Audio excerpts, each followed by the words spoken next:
你唔可以冇諗過㗎，咁多人中意你，你仲要攞過咁多咁受歡迎嗰啲男歌手，其實你都應該有諗過。咩嗰啲男歌手？唔係即係我最喜愛嗰啲係，但係點解真係都成即係26年啦，先至第一次開紅館？因為我哋都係咁上下，即係講真，你係2000年係做咗隻 EP 啊嘛，我哋都係2000年出。如果嗰陣時我哋喺樂壇相遇，我哋一齊爭緊生力軍。當然一定輸啦。我想問你點知今年冇機會？哇！今年你仲要做生力軍？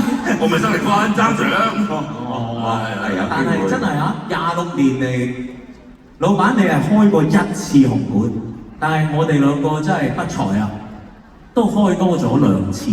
喂，阿師兄，喂，唔好意思喎，你專登好晒咩師兄啫古仔？有呢個啊？唔好勞氣，唔好勞氣啊！古仔，開多你一次叫做唔敢話提點，有啲建議俾你講。真係古仔老闆，你第一次開就開4電台，係真係要經常轉下身嘅，真係。冇錯。因為始終4面台。係啊，如果唔係真係某一邊嘅朋友，係真係成晚淨係見到你個古仔嘅啫。我都幾相信你，今晚唔會令大家失望㗎，不但止會成日見到我。係啊，我都驚喜俾大家啦，真係。OK。同埋轉步不極，老闆真係入場嘅咁多位朋友係支持咗古天樂好多年㗎。